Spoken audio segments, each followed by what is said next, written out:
not gaining weight this holiday season. In fact, there was a study that came out which was interesting because I think the common lore is out there that everybody gains around 5 pounds during the holiday season. The good news about it is that's not actually true.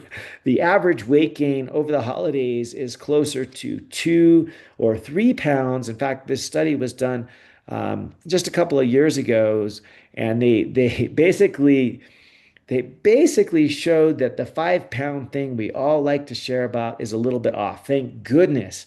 Thank goodness that's not true. Although there is weight gain, it's generally in the neighborhood of 1.5 to 3 pounds. In fact, they looked at their data and their range was about 1.14 kilos to the max of 2.2 kilos, but the average was only about 2 pounds. So the good news about that is it's not as much weight gain as a lot of people share. But the problem was that consistently those or so pounds that went on over the holidays, they didn't get lost over the next year. And so it was just kind of a addition over the years. Every holiday season, folks tend to gain a couple of pounds and then they don't lose them and a couple of pounds after that. So the saddest part was the weight gain did not get lost over the next year. And this was actually from the New England Journal. It was entitled A Prospective Study of Holiday Weight Gain. Super interesting to know that fact, that thank goodness it's not 5 pounds on average. It's probably 1, 2, or 3. But the bad news is we don't tend to lose that the upcoming year. But I'm going to share with you right now today how to not only not gain those additional pounds, but how to enjoy your holiday season because it can be enjoyed. In fact, this is the season I love more than anything. We just had an incredible Thanksgiving a couple of weeks ago where we cooked all the foods and I didn't gain any weight, and yet I enjoyed all the foods. And I'll share with you my strategy on how we can enjoy but not gain weight this holiday season. And it's based on science. This is not just my soapbox. We're going to talk about what really causes holiday weight gain and exactly how to prevent it. And I'm going to use some basic research that'll be from PubMed that I'll share with you, metabolic science, functional medicine, and hormonal science, and tips, tricks, and tools, because the truth of the matter is this is, fortunately, like most things in health, it is under your control. This is not someone else. This is not blame game. Oh, I went to this party and they had this and that, and so I couldn't, no. This is going to be, I think, a game changer for you because you'll learn how you can not only enjoy the season, enjoy those special things, and also not gain weight and maintain your health. Because it's not about, let's just talk about what actually happens here. And it's nothing to do with willpower. Everybody thinks, oh, you couldn't resist that, whatever it was. Is it fruitcake? Like, who even eats that stuff? I remember we used to get one um, every year from one of the families in the area, and we would look at it and go, "Gosh, that thing looks interesting. It looks like it's been sitting on a shelf since last Christmas." Like, I don't know if they even make these things fresh or not, but I tried a piece or two over the years, and it was so stinking sweet I could hardly even stand it. But here's what I'm going to say is, interestingly enough, the common perception, and I would say misperception, about holiday weight gain is that it's all about willpower. It's actually not. What it is it's kind of a perfect storm. We'll call it a metabolic perfect storm of how all these variables are together in a scenario that promotes weight gain. And the good thing about it is each and every one of these variables is under our control, and there is something we can do about it. So it's sort of a metabolic perfect storm. And here's the first thing that tends to happen. So during the holidays, our circadian rhythm gets disrupted, right? Because we're staying up late, we're attending parties, we tend to, have special drinks at these parties, whether they be alcohol or sugary drinks, even the ciders and things that might have a bunch of sugar. We socialize late into the night, and we're eating this entire time. So our circadian rhythm is totally messed up, right? Typically, we've grown up over the millennia eating during the course of the daytime, right? When the sun is out, we eat, and the sun goes down, we stop eating for the night. Well, this is often not what happens during the holidays. And so we have this circadian misalignment, if you will, where we're eating later into the night, where we're not stopping at sunset, and we're tending to eat some things we don't normally eat, like the special drinks late into the evening. So what happens is that during this time, our glucose tolerance worsens, our insulin levels shoot up. And remember, insulin promotes fat gain or weight gain because it sends a signal to absorb all that extra blood sugar, extra calories into the blood, and it literally puts it straight into fat. It's sort of it's there to protect us, right? So we don't get very high glucose levels, which can be dangerous, but it brings that glucose into the cells, typically in the form of fat. So increased fat storage is happening.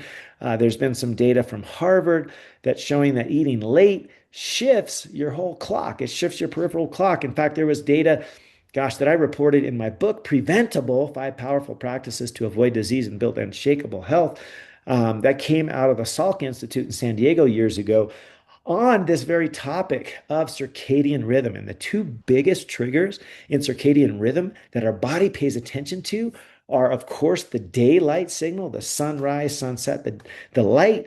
And of course, nowadays we have lots of artificial light, which kind of messes things up, especially if we're staying up late looking into screens. That is one of the biggest triggers, is light. And the second biggest trigger is actually our eating, the time that we're eating. And so we got to pay attention not only each and every day normally, but also during the holidays, that we're not eating late into the evening, because that will hit our metabolism much, much harder. And here's another thing. Typically, as I shared at the outset, we often go to parties, we stay up late, we're getting less sleep. And I'll just say that even myself, that happens to me. Like I'm just like you. I tend to not sleep more. This last week, I was in sunny Florida doing the Date with Destiny program with Tony Robbins, and I'm embarrassed to admit that I was averaging, 4 or 5 hours of sleep a night, because we would end the evening session at like 3 a.m. and the next day we would be starting by around 10 a.m. And there was only about 5 hours or so that we were walking to the venue, and just in all those things, it didn't leave us much time for sleep. And so I'm guilty of this as well. And so one of the things I'm going to pay attention to, especially this holiday season, is my sleep, because what happens is when we don't sleep our token 7 or 8 hours, we're getting more hungry, because the hunger hormone ghrelin shoots way up. So we're craving more food. We're getting the munchies. Also, our leptin levels, which signalize our bodies to stop eating, those levels drop. And we also can get we may even get increased levels, but we can get resistant to them. The same way we get insulin resistance, we can get leptin resistance, which at the end of the day results in more fat storage, which is exactly what we don't want. And so here's the thing. When you lose sleep, the hormones get totally out of whack. We have increase in the hunger hormone, the ghrelin. Leptin doesn't work as well, so we're not getting the satiety signals. It may be dropping, or it may even send into this pattern of what's called leptin resistance. And what this does is basically we're hungry, right? It makes us ultra hungry. What's even more interesting than just being hungry alone, we're actually hungry for the foods that aren't good for us. And there's been science to prove this. It's those hyper palatable, industrialized, ultra processed foods that we get out of a bag or out of a box, right? Or with the barcode at the store, the three B's that Dr. Benjamin Bickman shared with us several years ago on one of my podcasts, where he was elucidating, if we could simply get rid of these ultra processed foods in our diet, this would help tremendously, because they put us on this cycle where our body is craving nutrition and really wants the nutrients, and we are not giving it nutrients, we're just giving it calories. So we are hungry despite in a caloric overload. We're, we're, we're literally starving, we're nutrient deficient, yet in a sea of plenty with respect to the calories we're eating. We're overnourished, we're overfed, I should say, and undernourished. And so that's another reason why when you wake up, let's say you've been eating late into the night and you're up late and you're having all these party foods, and you wake up and you crave more of these hyper processed foods. Maybe it's pancakes, maybe it's a bowl of cereal, but you're craving these ultra processed foods because it's the perfect storm for these hormonal signals to be disrupted when we're staying up late and we're eating the typical holiday foods, which are not amazing, right? So here's the other thing. During the holidays, there's so many kind of unique or special foods, if you might say, which typically combine a lot of sugar with fat, right? And this is flavor nostalgia. We're thinking about the pies that are available over Christmas time. We're thinking about the sugary drinks or alcohol or whatever, and it creates these super normal dopamine responses that literally will override our satiety. So even though we might be full, kind of like at Thanksgiving, you might be full and somebody offers you a piece of home baked pumpkin pie or home baked apple pie or whatever your favorite pie is, you're like, sure, even though you're probably full. And so your brain doesn't stand a chance. And it's not being weak. It's not that you don't have willpower. It's simple biology. Eating these highly processed foods over the holidays, especially those that have high sugar and high fat content, is setting you up for this perfect storm of deranged hormones during the holidays. And more alcohol does exactly the same thing. And what's even crazy about the alcohol is that actually shuts down fat burning or fat oxidation. It literally will shut down your ability to burn any body fat for as long as 6 to 8 hours. And that's just tip of the iceberg metabolic effects. It also, of course, disrupts your sleep, right? And when you're not sleeping well, you're not able to metabolize and not able to get into your sort of hypercharged metabolic state because the sleep will affect you there and make you more insulin resistance as well. It increases your cravings. You also have less impulse control. You have a greater appetite, and it's more alcohol is not better. More alcohol literally disrupts your hormones at nearly every level and is part of this perfect storm for holiday weight gain. And so here's the third thing is that during the holidays, it's cold outside, right? I got up this morning, it was 20 degrees. I left Florida yesterday and it was like 80. So literally 60 degrees cooler. And typically in the cold, we're not moving as much, right? It's cold just to go outside. We got to put on gear to go for a walk, and we tend to decrease our activity. So we're having not only the less than optimal choice of foods over the holiday, but we're moving less. And one of the things that we could do to focus on, which is one of my favorites, it's called the NEAT activity, right? The non-exercise activity thermogenesis. I talked about this in a previous podcast where it's the movements that we do ongoing throughout the day. It's not formal exercise. It's like what I'm doing now, podcasting. I'm standing here at a standing desk. I'm waving my arms and legs. I can do an air squat. I can drop down and do a plank. I can move my body throughout the day. And I literally set a clock on my watch for every 47, 48 minutes. Mine's 47. I don't know. I just like that number. And it beeps, and I know, oh, I got to move my body. So I'll do a couple of air squats. I might grab some weights that are at the base of my desk and do some curls or whatever it is, drop down and do a plank for 3 to 5 minutes. And so these movements throughout the day, the non-exercise activity thermogenesis, can greatly help us. In fact, this has been shown by the latest research that it can account for up to 30 to 40% of our daily calorie burn. The non-exercise activity thermogenesis, or NEAT, the NEAT activity, right? Or the kind of fidgeting that we do, whether it's like me working at a standing desk or putting into your phone every 50 minutes or every hour to remind you to get up and move your body for 2 to 3 minutes. I usually just do it for one song. So I put on one of my favorite songs, and lately I'm getting pumped up because the ski and snowboarding season is just starting. So I'll play one song of AC/DC, and I'll do some kind of activity, whether it's body weight with air squats, or I do pull ups or push ups, or I grab just some dumbbell that's on the floor. And I go to work for that one song, which is, somewhere around 3 minutes. I do that every hour. And it's one of my favorite things to do. It's super fun. And I'm getting ready, getting pumped for the upcoming ski and snowboarding season. All right.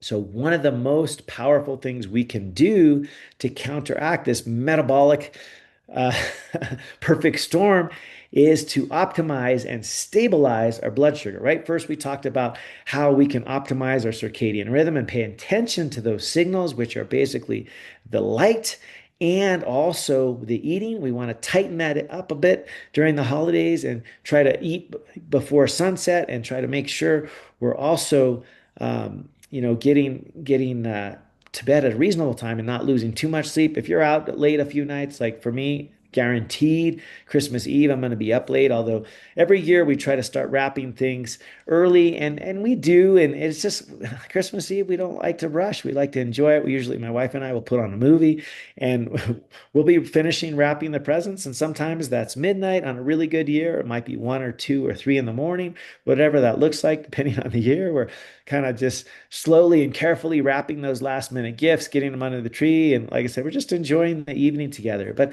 and the holidays, if it were, these couple of weeks or even a month from Thanksgiving to New Year's or so, if we really focus on making sure we get that 7 to 8 hours sleep on average and paying attention to the triggers with respect to circadian rhythm, which are not only our sleep, but also our eating patterns, this will be huge to not only not gain weight, but also to optimize our metabolism. So here's the thing with blood sugar, it's not that much different. It can be simple.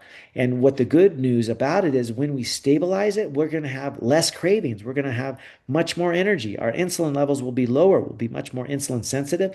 And the best part right now for this season is we will store less fat. This is all done through optimizing and stabilizing blood sugar. Literally, it's your superpower. I'm going to break it down in a couple of simple ways. The first is how you start each and every meal. Start with protein.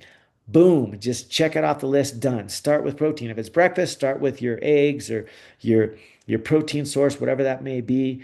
For me, it's often meat that's left over from the night before. I have steak and eggs or chicken and egg, like whatever I have left over, I literally will eat the protein in the morning.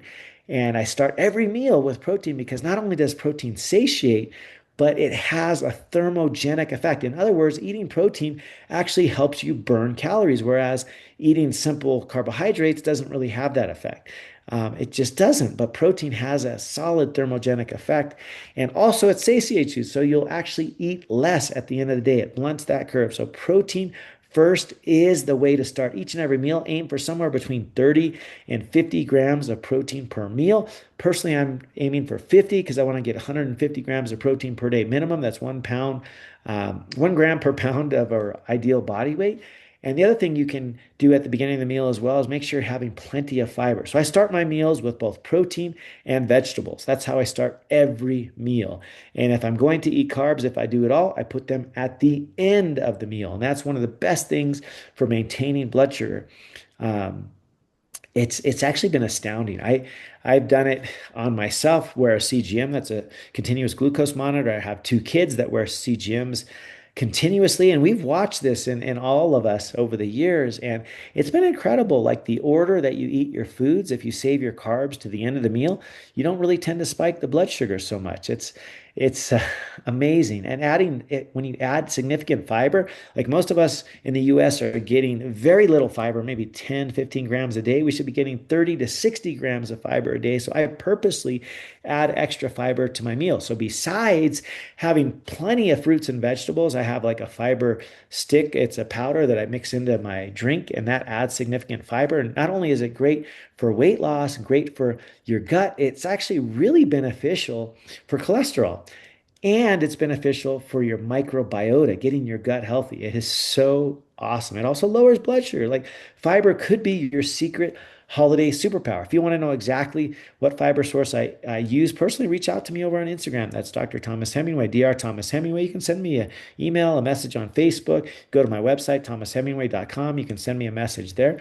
It's been a game changer for me. I've added significant fiber now. I'm doing 50 grams a day on average, and it is a game changer. My blood sugar has been much better. My A1C dropped. Even this most recent time, I get it done every 3 months. And I couldn't be more pleased with the powerful effect of fiber. In fact, there's a cool book, if you haven't read it, it's called Fiber Fueled. It talks all about that and the benefits. And most of us, sadly, are not getting enough. So consider adding fiber to every meal as well. Try to get at least 30 grams a day, maybe shoot for somewhere in that 30 to 60 grams per day. And your gut will be so healthy. Your blood sugar will be much more balanced. Your metabolic health, you'll feel great.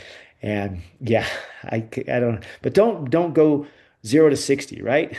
Zero fiber today, 60 grams tomorrow. Oh my gosh, you're going to be bloated. You're going to be diarrhea. Like you got to gradually increase it over time. If you need help with that, reach out to me or your provider and we can help you with that. So the other thing I love about getting your blood sugar balance. It's one of my favorite things to do of all times. It's so dang simple, yet it is so effective. And that's walking for 10 minutes after every meal.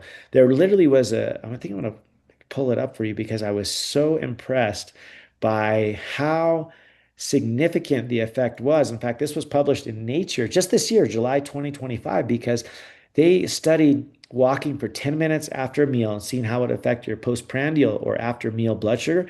And they compared it to walking for 30 minutes continuously, as opposed to three separate walking bouts of 10 minutes each after each meal. And guess what? That 10-minute episode, that 10-minute bout of walking after a meal, after each meal, so do it 3 times in a day, is that 30 minutes total in a day versus 30 minutes continuously walking. The 10-minute increments were actually more powerful, more effective at maintaining a better blood sugar and decreasing that spike. It says the walking conditions yield a significantly lower 2-hour glucose areas under the curve than did the other. And even when compared to the 30-minute walk, the 10-minute walk immediately after a meal appears to be the most effective and feasible approach for management of hyperglycemia. And this was Nature, one of the best scientific journals in the world, published just this year, July of 2025. Like, you can't make this stuff up. I mean, it's so simple, yet so powerful. I mean, unbelievable. So I can't encourage you stronger to do this. Like, this is every time I have a chance to share about this, I just will share it ad nauseum. And I don't mind repeating myself because it's so simple, it's so accessible, and it is so powerful. And if you don't have 10 minutes after the meal, you got to think about what you're doing. Are you jumping right onto your phone? Are you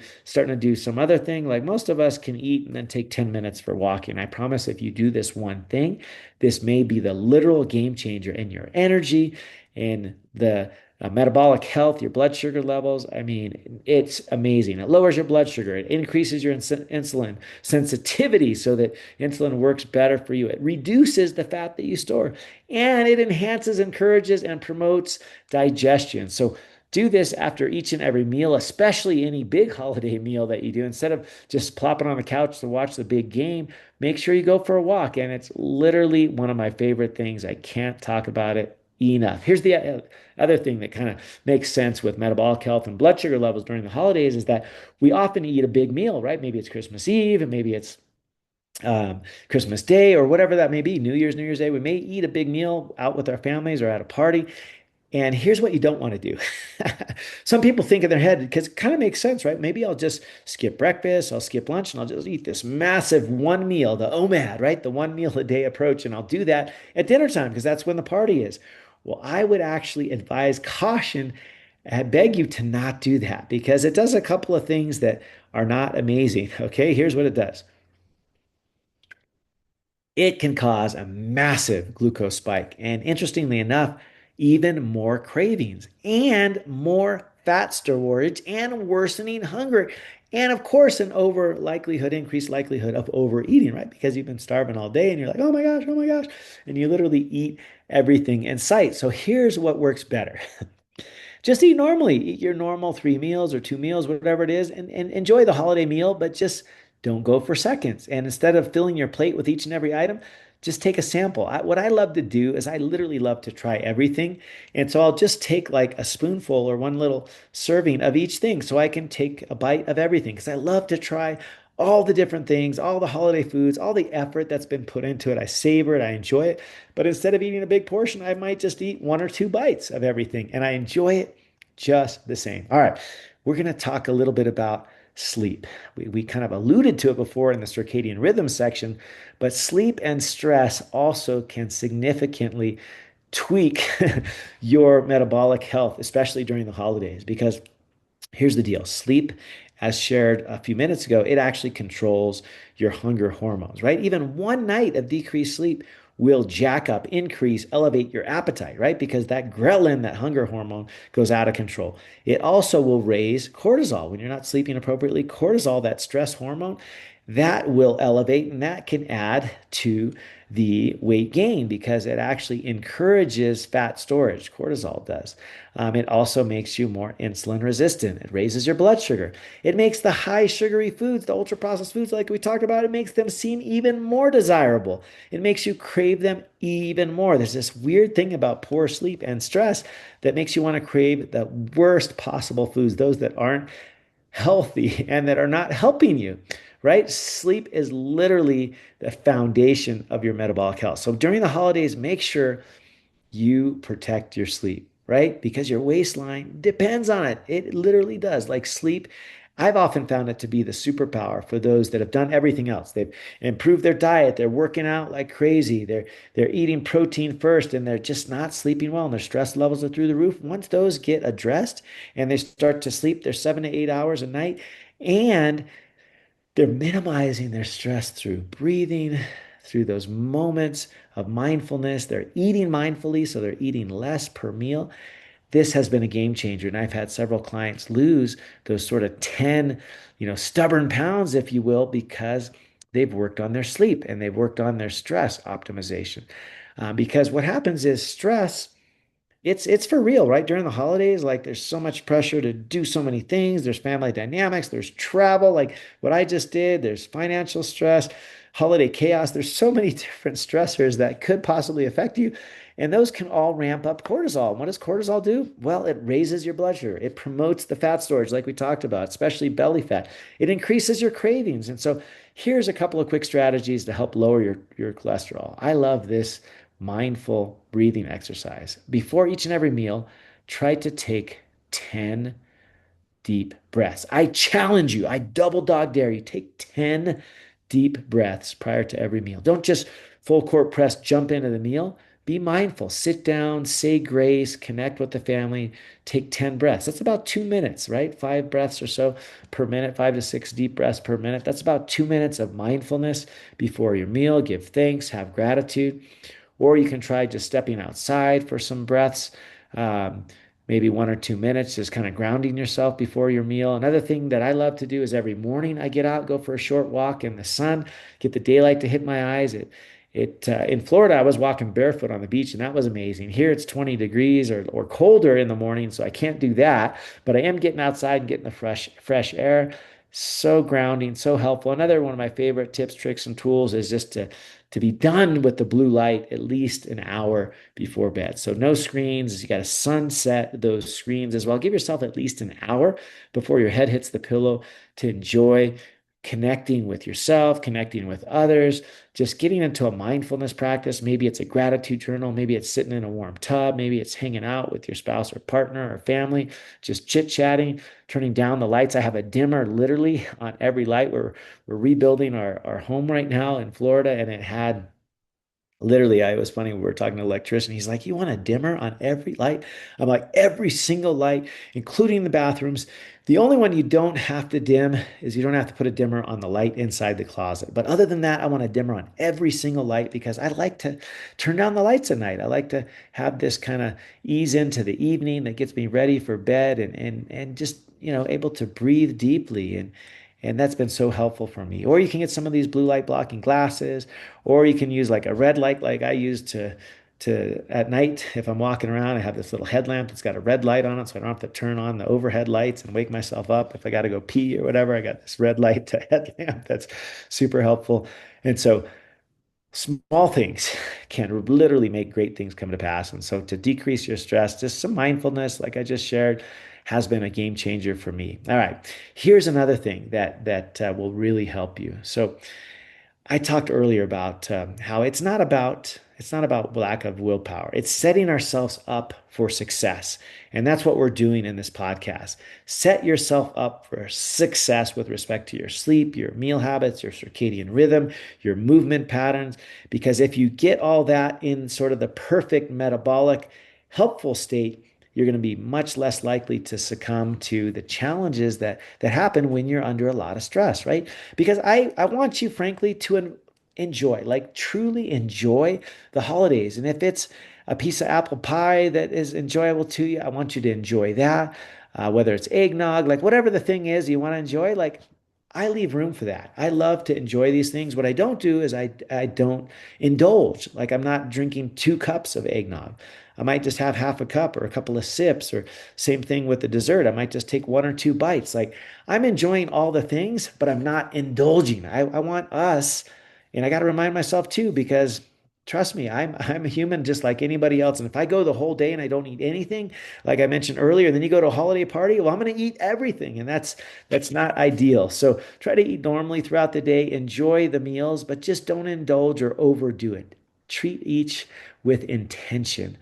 And here's the here's one of the rules a friend taught me. They call it the choose one rule. So if you're going to an event like a big party or something, if there's something you really want to eat, whether it's a dessert, a drink you want to have, just choose one of those things. You don't have to eat every dessert, right? Like choose one thing you really want to enjoy, or you can use my approach and just take one bite of a couple things. Just don't eat the whole piece, and I've gotten better. Like 20 years ago, if I would have ordered a dessert at a restaurant, you better believe it, I would have eaten every last bite because I want to get my money's worth. That's just kind of the way I was brought up. Now I'll just take a bite, and my wife and I and kids will, there's 8 of us. We go out to a restaurant, we might get 2 desserts, and between the 8 of us, we'll split 2 desserts. So you don't have to eat the whole thing. And it literally can change everything. And this is a way you can have the joy, but you can avoid that metabolic chaos that I shared with you. So here's another way that's real simple is eat off a smaller plate.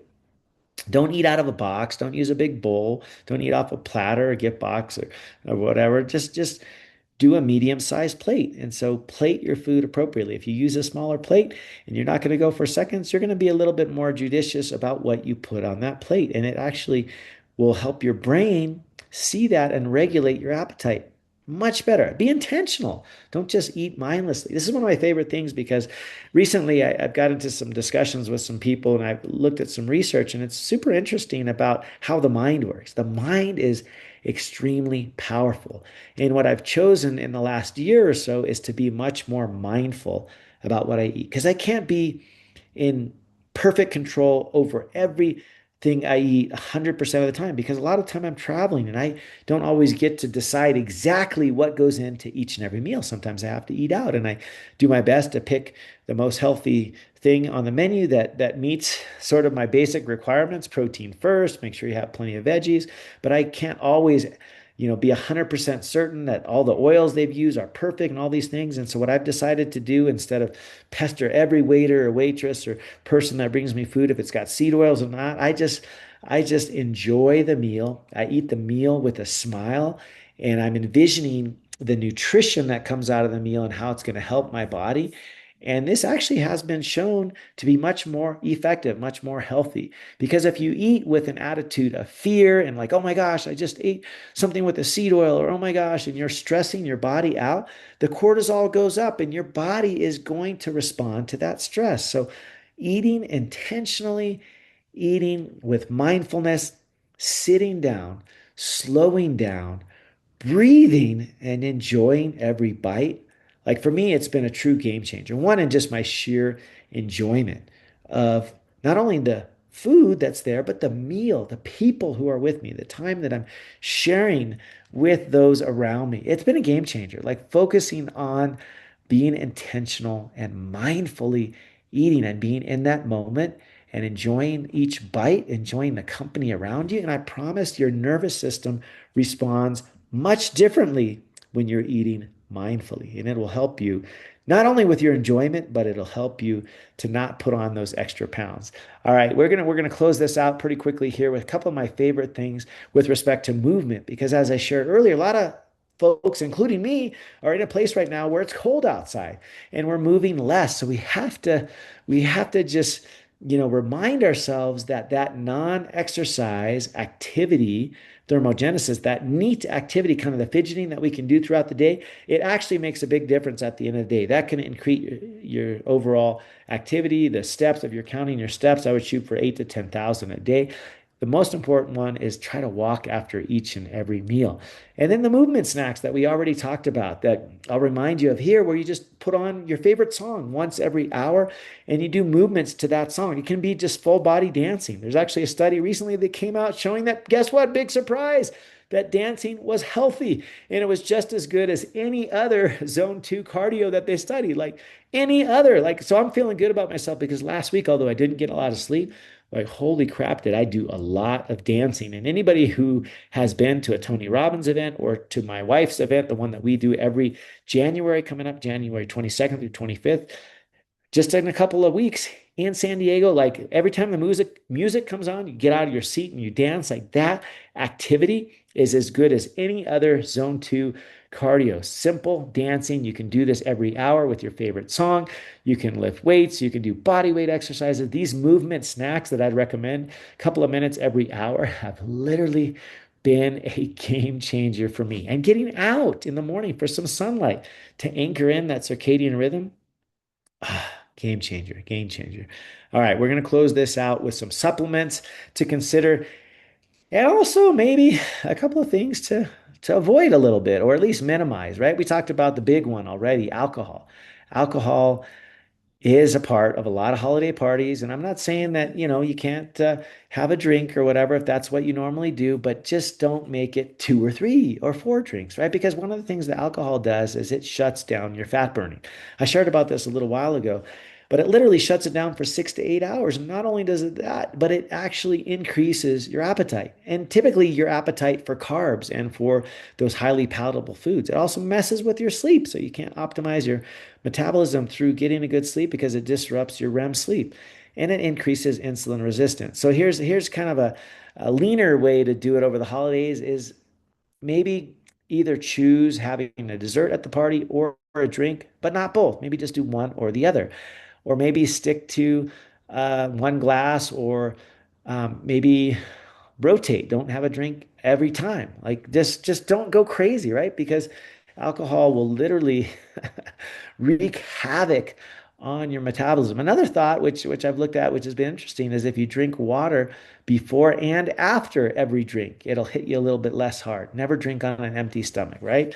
And this one small lever here, with respect to paying attention to your alcohol consumption over the holidays, it could just be that game changer for you. I mean, really consider. Daniel Amen, a colleague of mine, always says and reminds us that alcohol is always a poison. So try not to overindulge because it shrinks your brain. And no matter what, it's a toxic alcohol. Like, there's no two ways about it. I'm not saying you can't enjoy it, but just don't overdo it, right? Maybe cut it by half or something like that, or have, like I shared, maybe a drink or a dessert, but maybe not both.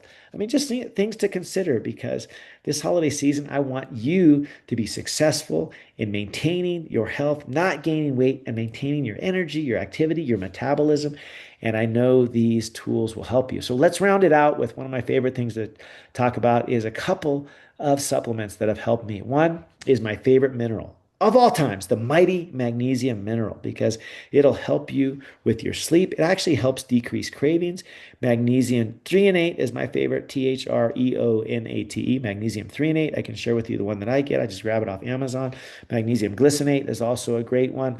The omega 3s, the fish oils, amazing for decreasing inflammation. And guess what? They actually promote satiety, so you eat less. So this is cool.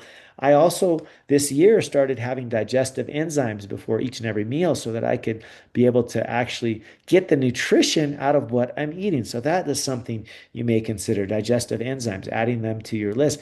Probiotics are something I've been enjoying for about a decade now. Gut health has been so important in my life, my family's life. It's been a huge game changer. I talked all about it in my book, Preventable: 5 Powerful Practices to Avoid Disease and Build Unshakable Health, because it literally has helped our family so much and thousands of others. For example, we went from having kids with severe asthma and eczema to basically all of that clearing up. We had food allergy and kind of food sensitivity incidences, and the gut health completely changed all of that. For me, it helped me tremendously with my cravings because I used to, many of you know this that know me, have a bowl of ice cream each and every night. I did that for like 20 years. My first 20 years of marriage, I probably did that each and every night because that was just kind of came home from a hard day at work, and that was just kind of what mellowed me out. So I'd be a more present, not so fidgety and like stressed out human. And I did that for about 20 years. And lately, I mean, I can probably count on one hand how many times I've had ice cream this entire year. I have it less than once a month now because number one, I just don't crave it. I still love it. I enjoy it. And I'll probably have some with a small slice of apple pie at some point over the holidays, but I don't indulge upon it. And what's changed that literally has been my gut health. It's literally changed my craving. So if you need help with gut health, what probiotics to take, feel free to reach out to me. I'd be happy to support you there. Also, electrolytes can be huge. I every day, in fact, at this event this past week, I was doing probably at least 2 packets of electrolytes, sometimes three in a day because we were jumping around, we were moving, we were sweating. I mean, I was in Florida. It was great. But electrolytes have been a game changer because a lot of times we get signals that get disrupted in our brain. We think that we're hungry and we're actually just thirsty. And so maintaining hydration, maintaining the proper electrolyte status is critical, key, and important. So don't underestimate the power of electrolytes. The last thing I'll share that has been helpful to me and my family and many others is berberine. Berberine is great. It helps with glycemic control, alpha lipoic acid. These are things that have been tremendously helpful and useful for us and chromium as well. We have a supplement that we take that has these things, and it's helped us not only with our blood sugar control, but with our energy levels, which for me has been a true game changer. I mean, I'm literally about to enter. I mean, I'm in my 52nd year already, and I literally have the energy I did at 20. And a lot of this comes from uh, gut health and the metabolism that I've been building up the last few years through paying attention to these same simple things. So let's just wrap this with, I'll just share a client story with you guys that I'll just call him Jason for the purposes of this. He was in his 50s like me, super high stress job situation. And he told me last year, he's like, "Hey, doc, I always gain weight over the holidays." I'm like, well, how much do you gain? Is it like the 5 pound thing that a lot of people, he's like, "No, I usually gain like 8 or 10 pounds." I'm like, crap, well, we can help you, man. No worries. And so this is what we did. We started every meal with protein. That was a game changer because it made him more full and he ate less. We also had him walk after every meal for 10 minutes. Remember that study? I actually already knew that walking after meals was great, but this study back in June of 2025 in the journal Science really solidified that for me. I started doing it religiously after every meal myself. And then the other thing we did was when he was at events, parties, or this or that's in the holidays, we decided that he would choose one thing to indulge in, like have a glass of wine or a glass of whatever his favorite drink was, or have a dessert, but not both. So he did the choose one approach. And that's it. He changed only those three things. And for the first time in his whole adult life, he literally not only did not gain weight during the holidays, he actually lost a couple of pounds. He felt amazing. And the reason this worked is because this helped his metabolism to be more flexible, to be more stable. It kept his blood sugar balanced. And it was simple: protein first, walking after meals, choosing one thing, at a party, whatever, to enjoy, appreciate, indulge upon, but not two, just choose one thing. And this was literally the game changer for you. So I hope this has been helpful. I know we talked about a lot of things, but the cool thing is these are all things that are pretty simple. They're pretty easy. They're not complicated. You're going to increase your fiber and your protein. You're going to walk after every meal. You're going to prioritize your sleep, manage, I would just say optimize your stress and just choose the one approach, one indulgence, right? If you're at a party or whatever, don't do the alcohol and the dessert, just choose one. Try to keep the alcohol to a minimum, be intentional about it, don't have multiple drinks. Same thing with desserts, right? Or do my approach, just have one bite, try it. Just enjoy that, enjoy the flavor, enjoy the texture, but you don't eat the whole thing, just have a bite. Make sure you stay hydrated, right? We talked all about hydration, electrolytes, super important, adding fiber. Oh, it's so important. And don't go into the party, the holiday event, having fasted all day because you'll go crazy like I do. I mean, I do the same. Eat normally, eat mindfully, appreciate, take time for breathing, take time for gratitude, take time for enjoying those around you that prepared the meal, that shared the meal, and eat with a smile on your face. This has been one of the biggest game changers for me. And remember, you don't need perfection. You don't need perfection. Screw perfection. Just be consistent at these simple steps. And not only will you not gain weight this holiday season, you may even lose a pound or two. But either way, you will absolutely feel better, you will sleep better, and you will show up better. So please share this out. And until next time, a big aloha.